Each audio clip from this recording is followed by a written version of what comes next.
لا إله إلا الله.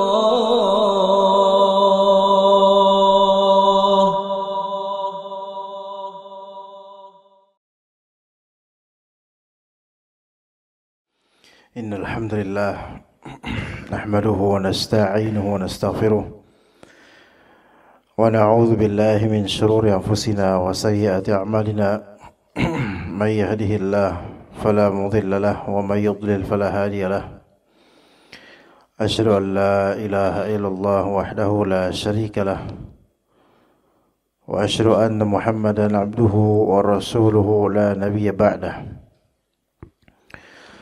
يا أيها الذين آمنوا اتقوا الله حق تقاته ولا تموتن إلا وأنتم مسلمون يا أيها الناس اتقوا ربكم الذي خلقكم من نفس واحدة وخلق منها زوجها وبث منهما رجالا كثيرا ونساء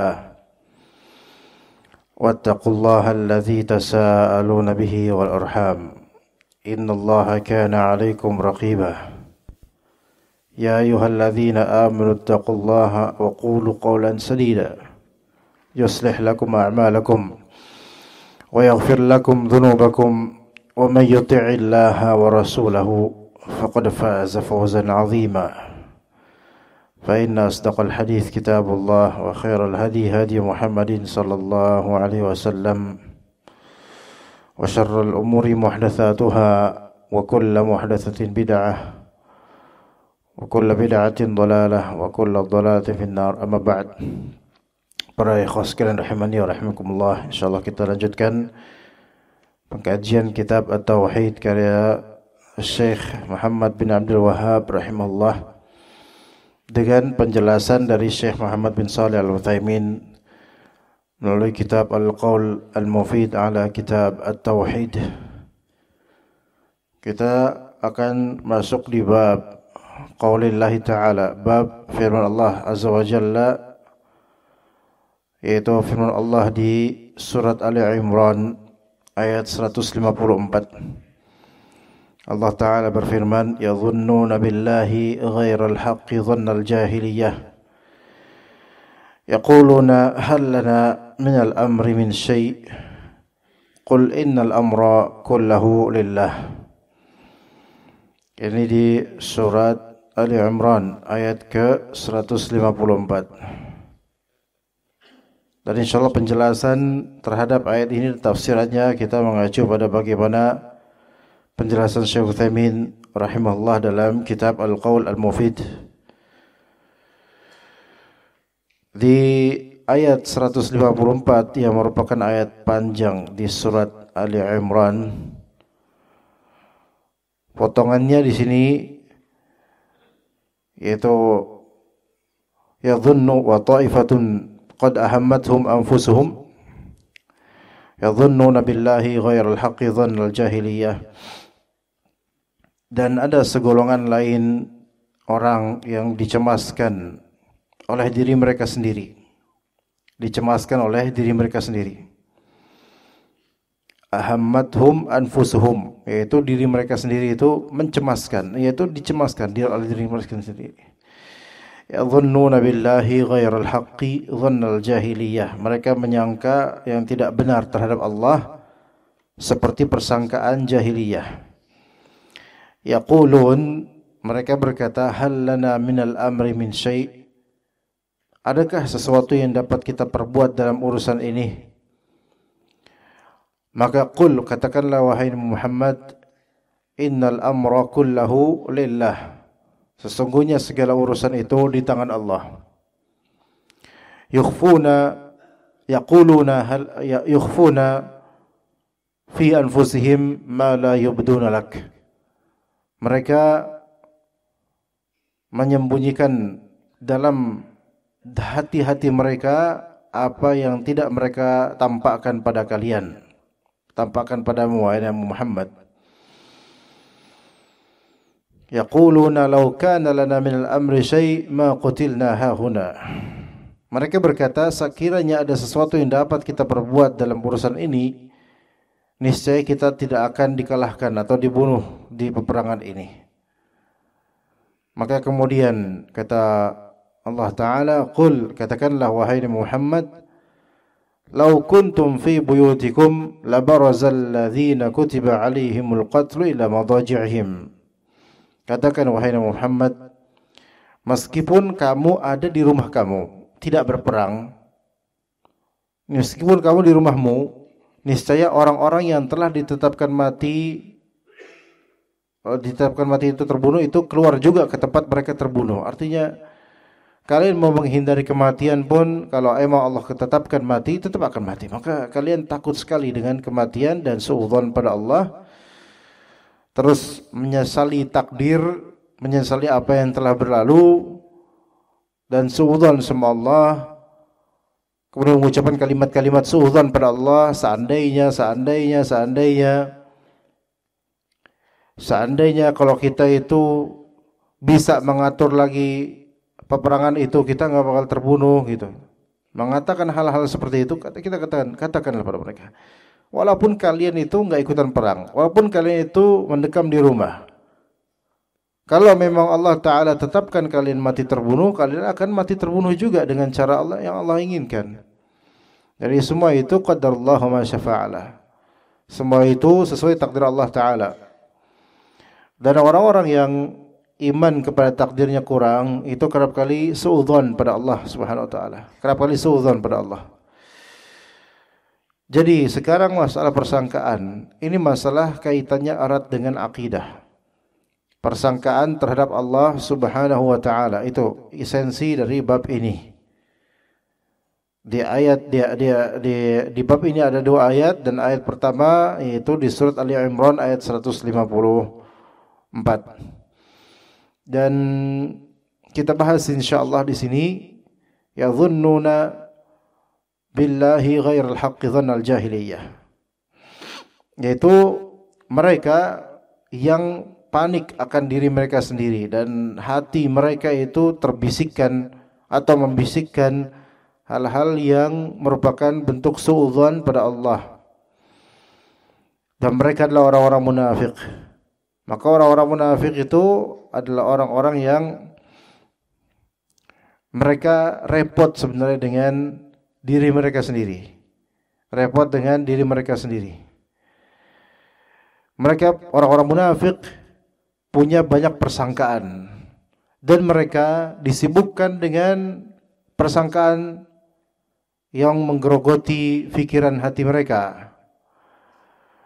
Al-dhann asalnya persangkaan itu adalah al-ihtimal ar-rajih, yaitu pertimbangan anggapan yang lebih kuat. Itu persangkaan. Persangkaan itu adalah al-ihtimal ar-rajih, pertimbangan anggapan yang lebih kuat. Itu persangkaan. Misalnya Anda menyangka antum itu begini-begini, berarti Anda telah mempertimbangkan anggapan yang lebih kuat pada diri Anda tentang antum begini-begini, ya. Maka ini persangkaan. Ada salah sangka, berarti salah pertimbangan anggapan yang lebih kuat. Dia kira anggapan yang itu lebih kuat dengan bukti-bukti, ternyata tidak. Maka ini salah sangka namanya. Adapun ada istilah husnudzan dan su'udzan. Husn al-dhann, yaitu baik sangka.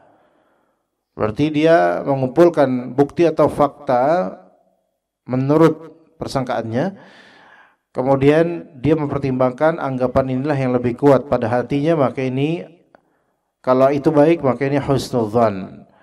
Kalau ternyata anggapannya buruk, mungkin karena ada indikasi atau bahkan bukti sampai level bukti, namun tidak pasti, maka ini menjadi apa? Menjadi persangkaan buruk, suudzon. Nah, dzan, persangkaan itu berarti levelnya di bawah ilm dan yakin. Di bawah ilm dan yakin. Kalau ilmu dan yakin, maka ini bukan, ini di atas persangkaan. Ini sesuatu yang absolut dengan bukti konkret yang tidak terbantahkan, maka ini ilmu dan yakin. Ini ilmu dan yakin.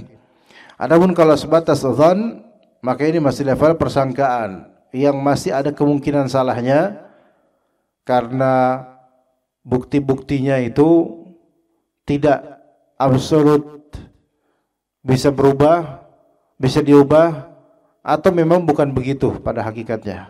Ada kemungkinan salah. Maka ini dzan. Baik itu husnul dzan atau su'udzan dzan. Namun kadang-kadang dalam Al-Qur'an dzan, persangkaan dzan itu dimaknai sebagai ilm dan yakin. Sebagai ilm dan yakin, levelnya ilmu dan yakin. Sebagaimana kata Allah Subhanahu wa taala, alladzina yadhunnuna annahum mulaqu rabbihim wa annahum ilaihi raji'un. Itu orang-orang yang mereka yadhunnun, bersangka, bukan bersangka di sini, yaitu meyakini bahwasanya mereka akan bertemu dengan Rabb mereka dan mereka akan berpulang kepada Rabb mereka. Maka dzan di sini dimaknai sebagai yakin, yatayaqqanun atau ya'lamun, ilmu yakin. Ya, jadi persangkaan kadang-kadang dimaknai yakin dalam Al-Qur'an. Taib, kata Allah di surat Al-Imran ini, yadhunnuna billahi ghairal haqqi dhannal jahiliyah. Mereka mempunyai persangkaan kepada Allah yang tidak hak, persangkaan tersebut tidak benar, ghairal haqq, dhannal jahiliyah. Persangkaan yang dinisbatkan kepada jahiliyah, yaitu persangkaan kondisinya kondisi seperti jahiliyah dahulu atau agama-agama jahiliyah, yang mana persangkaan tentang Allah bagi orang-orang jahiliyah itu persangkaan yang batil, mabniyun 'alal jahl, yaitu terbangun di atas kejahilan, ketidaktahuan, kebodohan. Maka tidak memiliki premis-premis dengan dalil-dalil yang ada dalam agama Islam. Ya, jadi kalau kita nggak belajar akidah dengan benar, maka akan banyak persangkaan-persangkaan kita tentang Allah yang tentu tidak benar, karena nggak belajar. Betul, manusia itu memiliki fitrah bertauhid pada Allah, tetapi fitrah tersebut kan semakin tergerus dengan satu, yaitu faktor eksternal, dan dua, faktor internalnya. Faktor eksternalnya apa?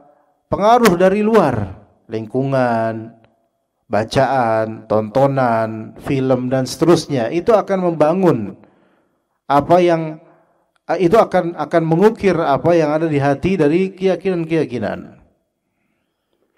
Pasti tidak sama antara orang yang hobi nonton film dengan orang yang hobi membaca kitab-kitab akidah. Pasti akan beda akidahnya, pasti akan ada perbedaan.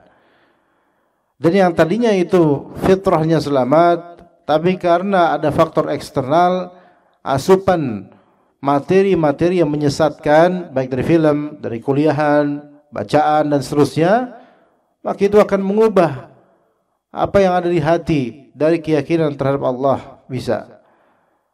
Kemudian faktor yang kedua, faktor internal dari dirinya. Kalau misalnya dia tidak ada keinginan untuk belajar, tidak ada keinginan untuk berbaik sangka pada Allah, tidak ada keinginan untuk menata kembali akidahnya, maka ini seperti menutup dirinya untuk kembali kepada kebaikan dan membuka lebar-lebar pintu kerusakan untuk hatinya.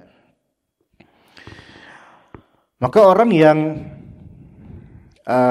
jahil, dan ini jahiliyah ini enggak mesti jahiliyah pada zamannya, orang ini jahil, tidak membangun akidahnya, persangkaan terhadap Allah di atas kebodohan, ketidaktahuan, enggak mau belajar, enggak mau konsultasi juga kepada orang yang berilmu, melainkan hanya mengandalkan pikirannya sendiri atau logikanya. Maka ini berpotensi apa? Berpotensi suudzon pada Allah. Suudzon pada Allah. Kalau seseorang ketika dia jauh dari ilmu syar'i, jauh dari ahli ilm, maka dekat kepada siapa sekarang? Tentu dekat kepada materi-materi yang menyesatkan atau kepada syaitan. Jadi pengacaranya adalah syaitan. yang akan membisikkan dia persangkaan-persangkaan. Jadi syaitan itu akan selalu membisikkan persangkaan-persangkaan yang buruk. Enggak membisikkan yang baik-baik, enggak, membisikkan yang buruk-buruk. Membisikkan takut miskin, takut ini, takut itu, dan seterusnya dibisikkan. Betapa banyaknya orang-orang yang takut miskin, itu mereka panik sendiri. Karena apa? Karena suudzon sama Allah Ta'ala tentang masa depannya. Suudzon pada Allah tentang masa depannya. Allah Ta'ala sudah menjamin, pasti menjamin rezeki makhluk, namun dia suudzon pada Allah. Lihat, yang sudah jelas dalam ayat dan hadis dari jaminan-jaminan Allah itu ditampik dan diblokir oleh pemahaman pribadinya. Suudzon pada Allah Subhanahu wa taala. Lihat tuh. Sehingga lama-lama tergerus iman itu, khawatirnya menjadi kufur dan tidak percaya lagi sama Allah. Nauzubillah min dzalik. Seseorang yang ketika dia terkena musibah, kemudian mempertanyakan Allah, menggugat takdir Allah, itu bukan sesuatu yang spontan begitu saja keluar, melainkan itu adalah sesuatu hasil dari apa yang sudah selama ini rusak dari akidahnya. Ya, kalau misalnya ada orang misalnya melakukan niyahah, meratap akan kematian seseorang yang dicintainya,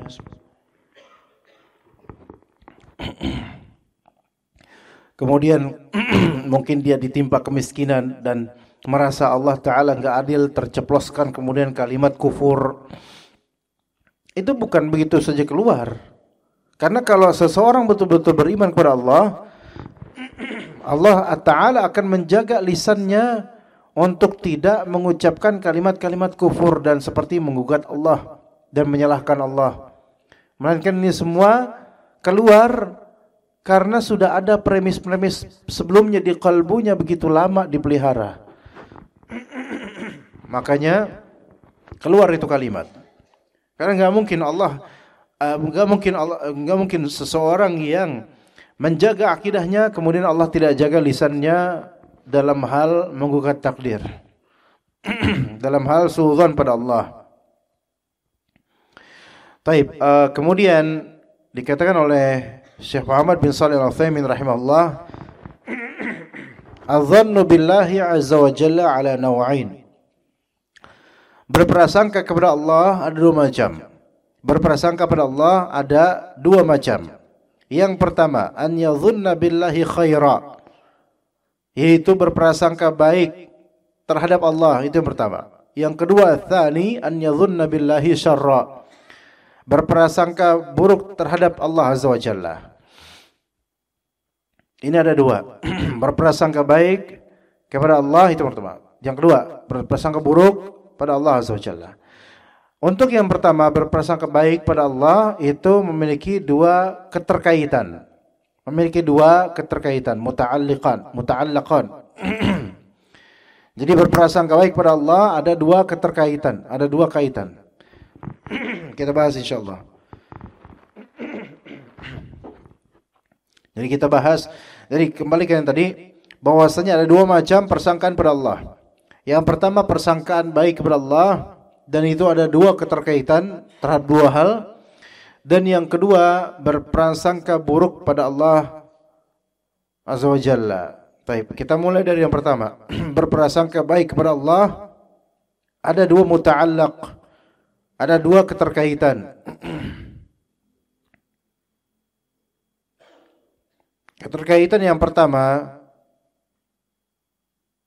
kata Syekh Utsaimin rahimahullah, muta'allaqun bin nisbati lima yaf'aluhu fi hadzal kaun. Sisi pertama, sisi terkaitan husnudzan pada Allah, berprasangka baik pada Allah, yaitu sisi terhadap apa yang dia lakukan terhadap semesta ini. Apa yang Allah lakukan terhadap semesta ini, itu yang pertama. Nanti kita jelaskan lebih detail insyaallah. Apa yang Allah Ta'ala lakukan atau perbuat terhadap semesta ini, itu yang pertama. Yang kedua, husnudzan pada Allah. Yang kedua, keterkaitannya dengan apa? Yang kedua dengan apa yang Allah lakukan terhadapmu. terhadap diri kita. Apa yang Allah lakukan terhadap diri kita. Ini berarti lebih detail, lebih spesifik, lebih terarah ke siapa nih orangnya? Ke kita, anggap ke kita. Jadi yang pertama ini lebih global kepada semesta alam. Apa yang Allah Ta'ala lakukan terhadap semesta alam. Apa yang Allah Ta'ala takdirkan terhadap semesta alam. Apapun itu. Dari langit, bumi, manusia, jin, binatang, dan benda mati, makhluk hidup, dan seterusnya. Apa yang Allah Ta'ala tetapkan pada semesta ini secara global semuanya. Kalau yang kedua, husnudzan yang kedua, apa yang Allah Ta'ala perlakukan terhadapmu, terhadap diri kita. Baik, kita mulai dari yang pertama dulu. Berbaik sangka kepada Allah dengan kaitan apa yang Allah Ta'ala lakukan dan takdirkan terhadap semesta alam. Maka kata Syekh Utsaimin rahimahullah, فهذا يجب عليك أن تحسن الظن بالله عز وجل فيما يفعله سبحانه وتعالى في هذا الكون. Ini wajib bagimu untuk husnudzan pada Allah terhadap apa yang Allah lakukan pada semesta alam semua ini. Wa anta ta'taqida anna ma fa'alahu innama huwa li hikmatin balighah. Dan engkau meyakini bahwasanya apa yang Allah Ta'ala lakukan itu untuk suatu hikmah, kebijaksanaan balighah, hikmah balighah, yaitu kebijaksanaan yang sempurna. Kebijaksanaan yang sempurna. Qad tasilul uqulu ilaiha wa qad la tasil. Kadang-kadang akal itu sampai pada hikmah ini, kadang-kadang enggak nyampe. Rasio kita, akal kita kadang nyampe, kadang enggak nyampe. Ya, wa bihadza tatabayyanu 'azamatullahi wa hikmatuhu fi taqdirihi. Dengan ini akan jelas keagungan Allah dan hikmahnya pada takdirnya. Fala yadhunna anna Allah idza fa'ala syai'an fil kauni fa'alahu li iradatin sayyi'ah. Maka jangan dia berprasangka bahwasanya Allah kalau melakukan sesuatu terhadap semesta ini, maka Allah lakukan itu karena ada keinginan buruk. Jangan. Hatta al-hawadith wal nakabat lam yuhaddith Allah li iradati su' al-muta'allaq bi fi'lihi. Taib, di sini misal contoh. Untuk semesta ini ya, misalnya ada yang bencana alam misalnya, maka jangan pernah menyangka ada yang bencana alam itu sesuatu yang buruk secara murni, melainkan Allah Ta'ala adakan untuk suatu kebijaksanaan Allah Azza wa Jalla. Allah Ta'ala menghamparkan ayat-ayat Allah, tanda-tanda kekuasaan Allah, supaya orang-orang beriman, supaya orang-orang yang kufur itu mereka teringat pada kekuasaan Allah Azza wa Jalla. Dan juga apa yang Allah takdirkan dari kehidupan manusia dari zaman Nabi Adam alaihissalam sampai sekarang. Yang mana manusia seringkali tidak lepas dari konflik. Misalnya dari sejak anaknya Nabi Adam alaihissalam, seperti yang disebutkan dalam Al-Quran di surat Al-Ma'idah. Watlu alaihim naba abnai Adam bil haqqi idh qarraba qurbanan fatuqabbala min ahadihima wa lam yutaqabbal min al-akhar. Qala la aqtulannak. Jadi ingatlah sebutkanlah kisah yang hak yang terjadi pada dua anak Nabi Adam alaihissalam, dua anak laki-laki anak Nabi Adam alaihissalam. Manusia yang ketika itu hanya segitu aja. Nabi Adam, istrinya, dua putranya dan dua putrinya, baru segitu aja. Itu sudah terjadi apa? Perselisihan dan konflik. Apalagi kalau sampai sekarang. Makanya kalau sekarang konflik makin banyak, perbedaan dan perselisihan makin banyak, itu sudah sunnah kauniyah yang terjadi. Ya. Makin banyaknya orang, makin banyaknya member, makin banyak kepala dan pikiran, makin banyak gesekan dan perbedaan. Dan di sini menjadi sunnatullah, harus belajar dari ini. Dan kita nggak mungkin semakin banyak orang berarti semakin sama seragam, itu nggak mungkin. Justru sunnatullahnya apa? Ya makin banyak gesekan, makin banyak khilafiyah, makin banyak perselisihan. Namun di situ siapa yang menuju kebenaran, disitulah yang dirahmati oleh Allah Azza wa Jalla. Sekarang dari perselisihan dua saudara ini, itu padahal baru dua saudara loh. Gimana kalau 10, kalau 20? Ya. Dan karena salah satunya yaitu yang disebut juga dengan Habil, kemudian diterima pengorbanan dan sedekahnya oleh Allah Ta'ala, dan pun Qabil tidak terima, maka karena hasad, qala la aqtulannak, maka kata Qabil, aku akan benar-benar akan membunuh kamu. Dari menunjukkan perselisihan sampai level bisa membunuh gitu. Dan itu saudara sendiri yang dibunuh, saudara sendiri. Dengan jaraknya manusia bisa melakukan hal seperti itu. Ini terjadi pada semesta alam, ini terjadi.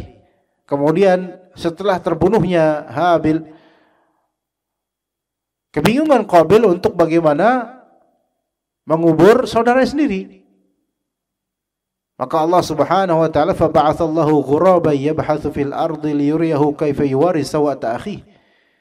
Maka Allah Taala pun mengutus ghuraba, yaitu burung semacam gagak atau semisalnya, yang mencari-cari bagian di tanah atau bumi untuk menutupi, untuk mengubur bangkai temannya atau bangkai sesama burung gagak itu.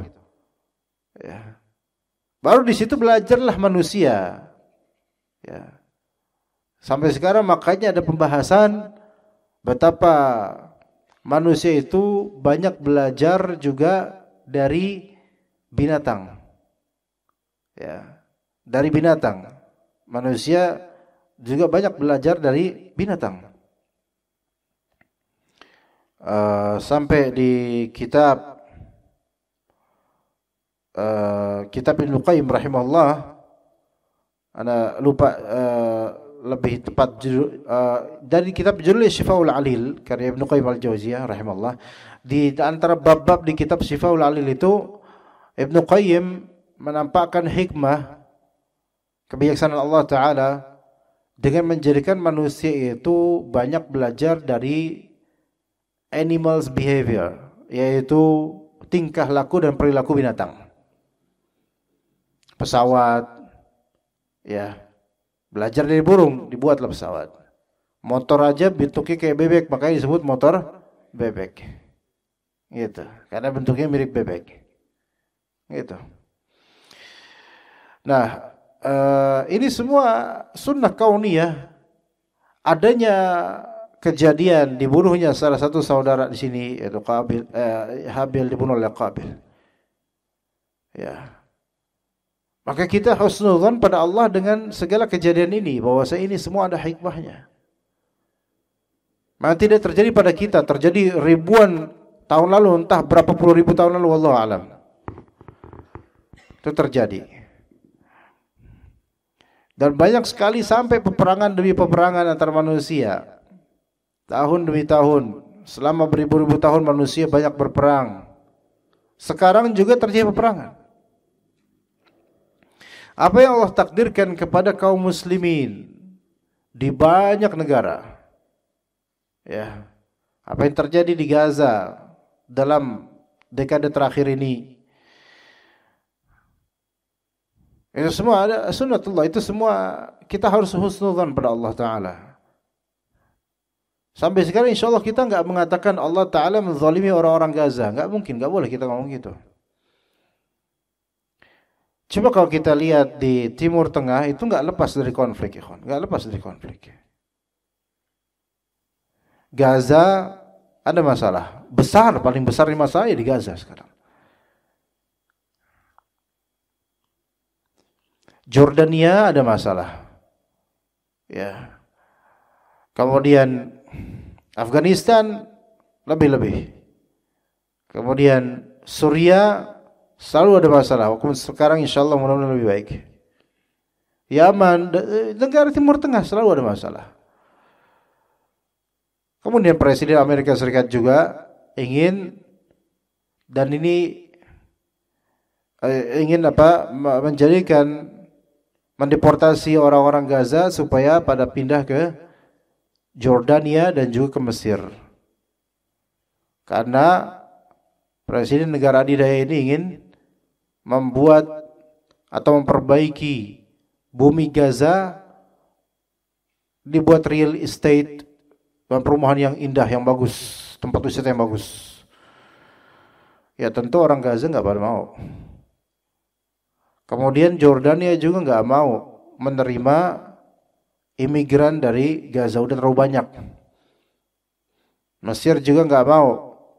Karena kaum muslimin juga belajar dari kejadian tahun 1967 yang disebut dengan Six Days War, yaitu perang 6 hari. Ketika itu Mesir kalah untuk perebutan lahan Palestina. Akhirnya Israel menang dalam perang yang cuma 6 hari, bayangkan. Ya, 6 atau 7 hari sekitar itu, tahun 1967.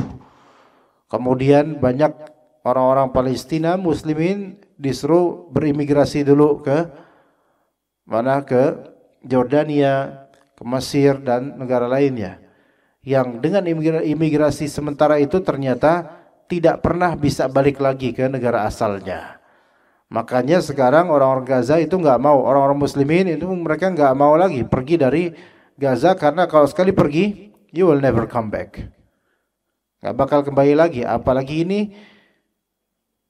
keinginan dari Presiden USA ini tentu disetujui oleh Perdana Menteri Israel, Benjamin Netanyahu. Maka ini ada rancangan mereka sebenarnya. Negara Saudi Arabia, Jordania, Mesir, semuanya tidak setuju. Bahkan negara-negara yang bukan Muslim itu pun mereka nggak ada yang setuju dengan rencana dan gagasan ini. Dan ini telah melanggar Kongres Geneva, hasil dari keputusan Jenewa namanya. Ya, untuk masalah kependudukan internasional. Ala kulli hal, ini nggak berhenti, nggak selesai masalah-masalah di Palestina, Gaza, berkaitan dengan Israel, USA dan seterusnya. Apakah Allah Ta'ala menginginkan kesengsaraan pada kaum muslimin? Tidak. Ini harus kita pelajari dalam akidah. Ketika kita melihat geopolitik dunia Islam, kita dapatkan banyak orang Islam terzalimi. Banyak orang Islam banyak terzalimi. Taib. Lalu gimana kita harus bersikap gitu? Pertama, kita wajib husnudzan pada Allah Ta'ala, bahwasanya Allah Ta'ala tidak menginginkan penghinaan kepada kaum muslimin. Karena dunia sijnul mu'min, jannatul kafir. Dunia ini adalah penjara bagi orang mukmin dan surga bagi orang kafir. Dan di setiap musibah itu dengan izin Allah. Kita diminta untuk apa? Beriman kepada Allah Ta'ala. Ma asaba min musibatin illa biiznillah. Wa man yu'min billah yahdi qalbah. Dan tidaklah ada suatu musibah yang menimpa melainkan itu semua dengan izin Allah. Dan siapa yang beriman, maka Allah berikan hidayah pada kalbunya. Dan tidaklah suatu musibah melainkan juga dengan sebab ulah tangan manusia itu sendiri. Kezaliman, kesalahan, keburukan, maksiat, dosa, syirik, bid'ah dan seterusnya, itu sebabnya. Maka muslim hendaknya ngaca juga gitu loh. Dan jangan sampai menyalahkan Allah Ta'ala tentang kejadian di negeri-negeri Islam.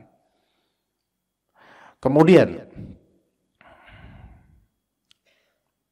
sebagian dari kita mungkin akan mengatakan begini. Ketika negeri Islam dizalimi seperti tentunya Palestina, sekarang Gaza tinggal tersisa itu, di mana para pemimpin Arab gitu? Lalu teriak-teriak begitu. Mana para pengecut semua? Yang pengecut sebenarnya kita yang ngomong kayak gitu. Masalah politik itu sangat kompleks. Percaturan politik itu enggak yang penting yuk jerang, terus enggak ada konsekuensi. Enggak semudah itu. Kita aja yang bahlul aja yang mikirnya kayak gitu. Kalau kita cuma bisa menyalahkan para pemimpin Arab, kita bilang pengecut semua dan seterusnya. Apa bedanya kita dengan orang-orang yang ada di warteg yang ngomongin politik itu? Antum kalau mau tahu berita-berita politik terhangat ada di warteg atau di warkop itu. Ngomongin politik itu bapak-bapak yang tiap hari ngojek dan pakai peci seperti pecinya Pak. Ya, akhirnya kesebut juga Pak ya. Kalau nggak disebut soalnya beliau tidur, jadi harus kita bangunin. Ya, ngomongin tentang politik padahal nggak ngerti apa-apa. Subhanallah. Politik itu kompleks, rumit, tanggung jawabnya besar. Kalau kita melihat semua hal seperti ini dari segi politik, yaitu tentang dunia Islam dan juga ekonomi dunia, maka ini semua kita husnudzon pada Allah. Termasuk misalnya yang terjadi belakangan ini, gas langka di sebagian tempat sampai ngantri sebegitu panjangnya ibu-ibu. Belum ngantri dengan emosinya, beberapa ada yang meninggal karena ngantri. Itu baru gas, belum hal-hal lain, belum pajak ini, pajak itu, ini naik, itu naik. Dan kemudian sekarang setelah USA seperti ini dengan presiden barunya dilantik baru sebulan yang lalu kira-kira, udah banyak gebrakan tentang kebijakan ekonomi global. Bagaimana mereka menerapkan tarif ke China, ya, bahkan ke negara tetangga sendiri seperti Kanada dan Meksiko terkena imbasnya dengan kenaikan tarif pajak barang-barang impor. Begitu juga ke negara-negara lainnya. Banyak sekali kompleks, masalah kompleks. Yang mana kenaikan tarif ini dan masalah-masalah seperti ini itu nanti waktunya akan kena impact kemana? Ke Indonesia juga. Kita sekarang banyak barang-barang supply dari luar negeri, terutama dari China. Yang mana barang-barang produk lokal karya anak bangsa itu kadang-kadang tergerus dan mulai berkurang. Apalagi kita sudah banyak yang ketergantungan, terutama ibu-ibu, ketergantungan dengan marketplace orange. Ya, ketergantungan dengan itu. Jadi apa-apa ke sana. Setiap hari murojaahnya itu apa? Dia yang nomor plus 99 itu. Ya itu apa itu? Apa coba itu yang plus 99 itu apa maksudnya? Ngerti enggak, Pak? Bapak-bapak enggak ngerti. Antum kan ngerti, cuman uang itu habis aja itu buat belanja mereka. Ya kan? Ya itu apa? Keranjang di marketplace. Penuh tuh, Ummahat tuh penuh keranjangnya. Antum cek aja istri-istri antum tuh. Keranjang di marketplace-nya itu penuh tuh. Wishlist-nya gitu loh. Yaitu daftar harapan. Wishlist itu artinya daftar harapan, bukan harapan ke surga. Harapan belanjanya itu banyak itu. Ya. Nah, sudah ketergantungan dengan free ongkir. Ya, dikira free ongkir itu betul-betul murni free, mereka sedekah. Lah, mereka itu sekarang sudah nggak mau bakar duit lagi, kawan. Bakar duit udah selesai. Sekarang sesi gain advantage-nya aja sekarang. Akhirnya para pedagang-pedagang kita dikenakan tarif dan pajak. Berapa? 8% atau 12% lupa ya. Dari harga barang dikenakan pajak. Jadi antum tuh ongkir antum yang dapat itu sebenarnya hasil dari perasaan terhadap apa? Para pedagang. Enggak ada itu sedekah dari marketplace, mereka sedekah baik-baik aja, mereka baik. Antum aja yang bahlul bukan baik, antum aja enggak tahu. Ya. Banyak hal di sini yang sebenarnya sama aja. Ya, barang-barang berkualitasnya kurang karena persaingan dan seterusnya. Orang-orang banyak teriak karena masalah ekonomi. Kemudian pedagang-pedagang makin banyak. Yang enggak pernah dagang mulai dagang. Persaingan makin banyak, kadang kurang sehat. Ada yang pakai strategi yang tidak sehat dengan cara memberikan isu-isu negatif pada pesaingnya, atau sampai sihir, santet dan sebanyak itu, kompleks. Nanti Ramadan antum lihat aja persaingan perdagangan antara penjual gorengan, ya, penjual gorengan original yang sudah bertahun-tahun selapuk itu dia jual gorengan, mulai disaingi oleh penjual dadakan gorengan. Nanti lihat sebelum buka tuh, sebelum iftar banyak. Jadi yang ori itu, penjual ori itu tetap tawakal aja lah, bismillah lah. Mulai bergentayangan banyak-banyak penjual-penjual yang baru dengan kostum-kostum baru. Laku enggak? Enggak. Banyak tersisa. Orang pada teriak, mereka pada berusaha dengan format yang sama, persaingan banyak, terus enggak laku, rugi enggak? Bahkan banyak yang rugi. Beneran. Antum lihat aja nanti di pasar-pasar, di jalanan yang tadi lengang nggak ada penjual gorengan, tiba-tiba jam 4 mulai berjejer penjual gorengan, cilok dan semisalnya. Bahkan dalam satu blok aja itu bisa ada 3 penjual otak-otak yang, ya, penjual otak-otak. Kayak antum kalau mau pinter beli itu otak-otak. Ya. Nah, baik laku nggak? Ada yang laku, ada yang enggak. Dan gorengan kalau antum lihat maghrib, lihat tuh dagangan mereka masih pada menggunung gorengannya. Ini strategi bisnis yang salah sebenarnya. Strategi bisnis yang salah. Nah, antum lihat Blok M Square, misalnya, pengajian tidak seramai dulu. Ya sekarang masih cukup ramai dibandingkan musola-musola lah, itu kan besar ya, cukup ramai. Tapi nggak seramai dulu sebelum pandemi, ya nggak? Itu gedung besar itu, lihat toko-tokonya banyak yang tutup. Yang laku sekarang cuman apa? Cuman kuliner doang. Tanya teman-teman di sana. Dan itu berpengaruh juga pada orang-orang yang ngaji seberapa banyak itu, karena udah nggak seramai dulu. Yang laku kuliner doang, yang laku tuh ya. Adapun barang-barang itu sekarang sudah mulai di online semuanya.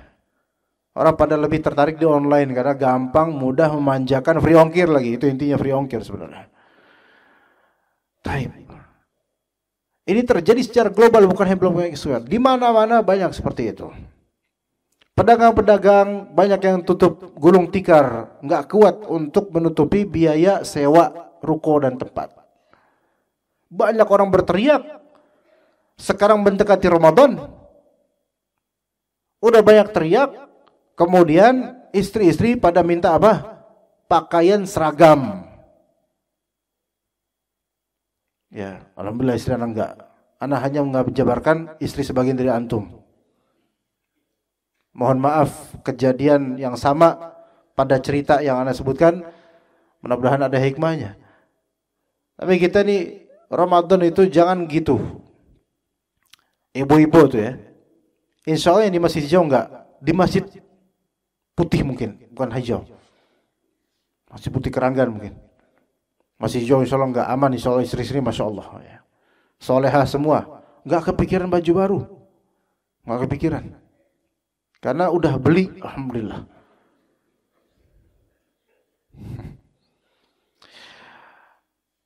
Ini kita bilang ke istri-istri kita, anak kita.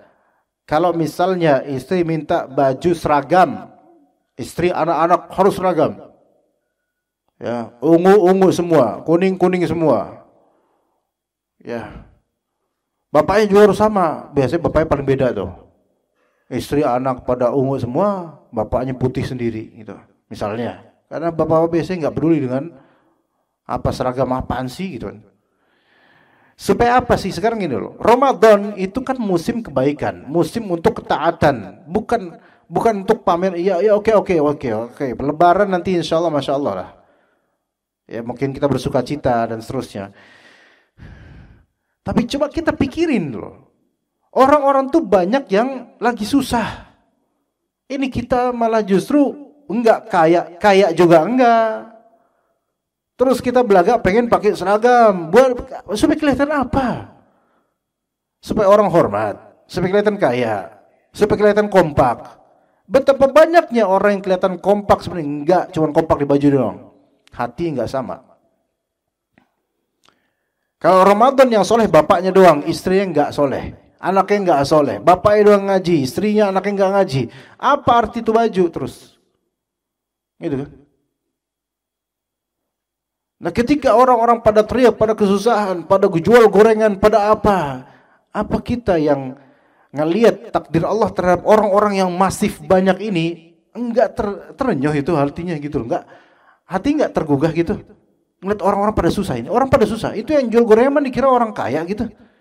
Kalau mereka kaya nggak bakal Pak jual gorengan Pak. Ya enggak. Kalau antum kaya kira-kira jual gorengan nggak jalan Pak. Tapi jangan juga bilang, jual gorengan miskin ya. Jangan ngomong kayak gitu. Orang pada susah. Ini yang kenyataan terjadi. Allah Ta'ala takdirkan banyak orang muslim ini lagi susah. Mungkin kelihatan wajahnya wajah normal tapi lagi pada susah, Pak, buat biaya anak mereka, buat biaya ini mereka. Sebagian orang menutup mata akan ini. Karena dalam zona aman. Seandainya Allah takdirkan dia dalam zona susah, ekonomi susah, nggak ada kucuran dana, baru di situ nyaho dia. Baru di situ ngerti. Makanya takdir yang terjadi pada global dunia ini, terutama kaum muslimin, itu kita lihat orang-orang. Jangan cuma ngelihat kita udah di zona nyaman aja. Lihat orang-orang pada susah. Ya enggak? Tumben enggak tidur. Gitu dong, seger. Ya, gitu. Jangan tidur. Mana bapaknya mana? Kok mesti antum di sini bapaknya situ. Mesti ya. Kenapa kok lupa subhanallah, Pak. Aduh. Para Rasadi kenapa kok enggak di sana, Pak? Agak tengahan kenapa? Masya Allah. Kita ketemu tuh 2 pekan sekali, Pak. Masya Allah. Kekangenan kita itu hanya ditawarkan oleh kajian. Masya Allah. Masya Allah. Gimana, Pak? Perasaan lama ya. 2 minggu kerasa 2 tahun, Pak ya. Masya Allah. Taib. Itu tentang apa yang Allah telah perbuat pada keumuman di semesta alam ini. Seorang mukmin ketika melihat takdir kauni yang Allah Ta'ala berikan pada semesta alam ini, itu dia teringat pada Allah. Dan dia husnudzan pada Allah. Apapun yang terjadi pada kaum muslimin sekarang, dari kesulitan menimpa mereka, kita peduli. Kita tetap husnudzan pada Allah. Semoga Allah jaga kaum muslimin ini. Gitu loh. Jangan kemudian ada orang bilang, orang yang kadang murtad atau orang munafik, tuh lihat orang-orang mukmin, orang-orang muslim, mereka susah. Daripada susah, mendingan kita ikut orang-orang kafir. Gitu. Nah, ini mereka yang nggak punya iman. Tapi kita lihat orang-orang muslim, bahkan kita ngelihat sebagian orang ngaji, nggak punya uang, nggak punya apa, kita husnudzon pada Allah bahwa mereka akan Allah jaga, keluarga mereka akan Allah jaga, anak-anak mereka akan Allah Ta'ala pelihara, akan Allah jaga sampai ke ilmu dan amal yang saleh. Gitu. Kita ngelihat teman-teman pengajian, kadang-kadang ada yang jualannya nggak laris. Bahkan kemarin waktu di Cengkareng sebulan lalu, ada seorang ikhwan bilang ke anak, Ustaz, ini ada ikhwan di sini. Dia insya Allah bulan Ramadan atau apa, dia akan umroh sekeluarga. Kata anak, oke, banyak yang kayak gitu ya. Enggak, tapi dia itu, anak tahu Ustaz, dulunya dia itu fakir, miskin banget. Dulu dia pernah minjem duit sama anak, saking nggak punya duit. Tapi setelah itu setelah dia bangkit, usaha bangkit, jatuh bangkit gitu, akhirnya dia menemukan usaha yang Allah takdirkan cocok buat dia, usaha cilok, dagangin cilok. Tapi punya berapa cabang di tempat buatnya cilok. Padahal cilok itu kan, kalau kita pikir cilok apa untungnya gitu loh. Jual pentol cilok apa untungnya gitu. Tapi ternyata dengan jualan cilok itu, Allah Ta'ala jadikan itu ladang rezekinya dia. Dalam waktu 2 atau 3 tahun, dia kaya raya, ikhwan kita di Cengkareng, dia kaya raya, dan sekarang, dan insya Allah Ramadan, bisa mengumrohkan dirinya dan istri anak-anaknya, bareng-bareng. Subhanallah. Ada yang dagang barang-barang yang lebih mewah aja nggak sampai kayak gitu. Insya Allah sih.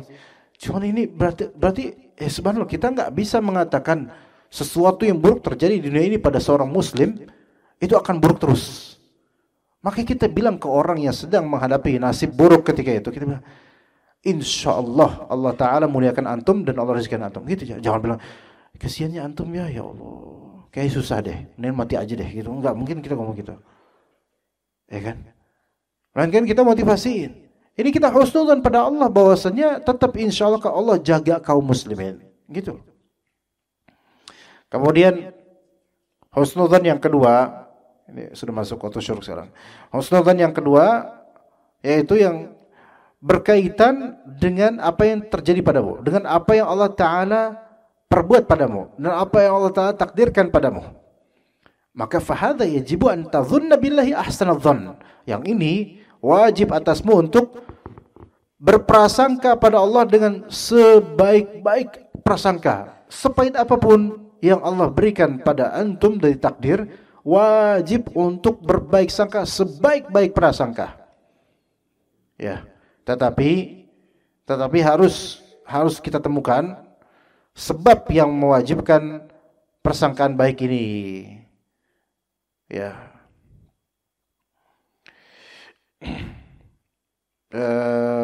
Apapun, mau itu kebaikan misalnya. Taib, kebaikan maksudnya kita dapat nikmat rezeki dari Allah Ta'ala.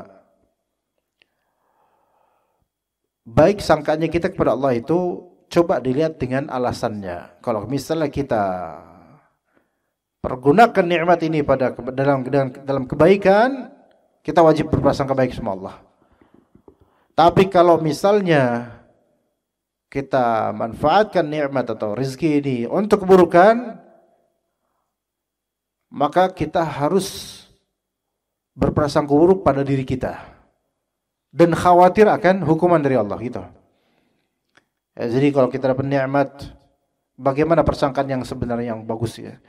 Kalau nikmat tersebut kita gunakan untuk kebaikan, maka kita wajib berprasangka baik pada Allah Ta'ala bahwa ini berkah. Misal, antum dapat uang 20 juta, kemudian antum sedekahkan sebagai rasa syukur 5 juta. Wajib atas antum berprasangka baik bahwasanya Allah akan terima amal antum dan berusaha ikhlas. Wajib berprasangka baik bahwasanya 5 juta ini insyaallah ganjarannya ada pada Allah. Allah enggak mungkin menyelisih janjinya, itu wajib. Karena kita telah menggunakannya dalam kebaikan dan ketaatan.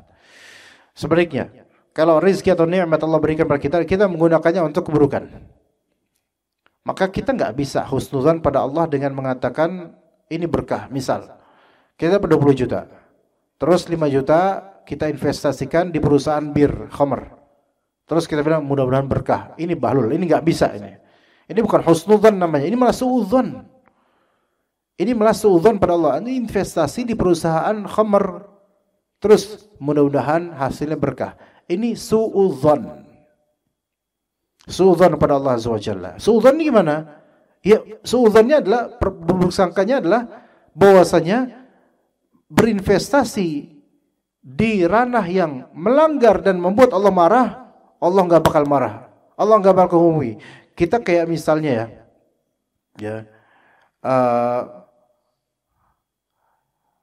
nyakitin orang misalnya. Nyakitin orang. Misalnya kita nyakitin dengan cara nyakitin gimana sih caranya? Misalnya dengan cara kita potong jarinya misalnya. Nauzubillah min dzalik ya. Kita potong jarinya. Kira-kira tuh orang marah enggak? Saya potong ya jari antum. Saya potong nih. Saya husnudzon kamu enggak bakal marah. Kira-kira konslet enggak seperti ini? Enggak bener lah, enggak mungkin. Lah, sekarang kalau melanggar, maksudnya membuat Allah murka, maksiat Allah kan maha baik, enggak mungkin Allah marah. Ini suudzon namanya. Suudzon namanya.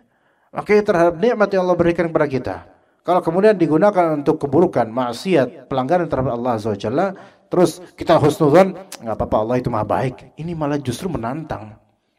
Bukan husnudzon. Ini disebutkan dalam kitab Ad-Da' wa Dawa karya Ibnu Qayyim, antum bisa buka di kitab tersebut. Taib, jadi ketika kita beramal saleh, Allah takdir kita beramal saleh, wajib atas kita husnudzon pada Allah dari segi apa? Penerimaan amalan husnudzon pada Allah. Kemudian ganjaran husnudzon pada Allah. Maka jangan antum saya beramal soleh, kayaknya saya nggak diterima deh. Jangan kayak gitu. Ya, doa minta sama Allah, kayaknya nggak diterima deh. Nggak boleh kayak gitu. Kata Nabi SAW, "Ud'ullaha wa antum muqinuna bil ijabah."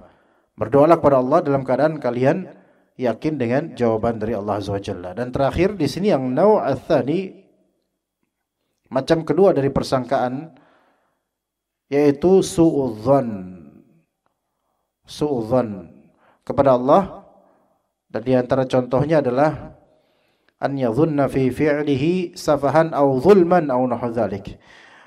Menyangka bahwasanya perbuatan Allah Ta'ala mengandung kezaliman atau kebodohan. Maka ini seburuk-buruk dosa. Seburuk-buruk dosa. Ini yang dilakukan oleh orang munafik yang disebutkan dalam ayat ini. Maka orang yang mengatakan wahai Tuhan, ya Allah, kenapa engkau perlakukan saya seperti ini? Ini suudzon pada Allah. Ini seburuk-buruk dosa ini. Sebesar-besar hal yang haram. Makanya yang Allah takdirkan pada kita, apapun itu, sepahit apapun itu, seburuk apapun itu, kita wajib husnudzon pada Allah akan adanya hikmah supaya kita belajar atau supaya digugurkannya dosa-dosa. Karena sebagian dari orang, sebagian dari manusia, sebagian dari hamba Allah, Allah Subhanahu wa taala melihat banyaknya dosa orang ini dan sedikitnya amal dia. Maka Allah taala pun hukum dia di dunia agar tidak dihukum di akhirat. Maka Allah antum lebih beruntung dihukum di dunia, kemudian antum bersabar dengan hukuman itu, sehingga Allah taala bersihkan antum dari dosa-dosa dan tidak dihukum di akhirat. Dibandingkan terjadi istidraj, di dunia tidak dihukum secara zahir dan tetap terus-menerus dalam keburukan sampai mati. Akhirnya baru kemudian dihukum di akhirat. Wallah, na'udzubillah min dzalik. Betapa sengsaranya hukuman di akhirat.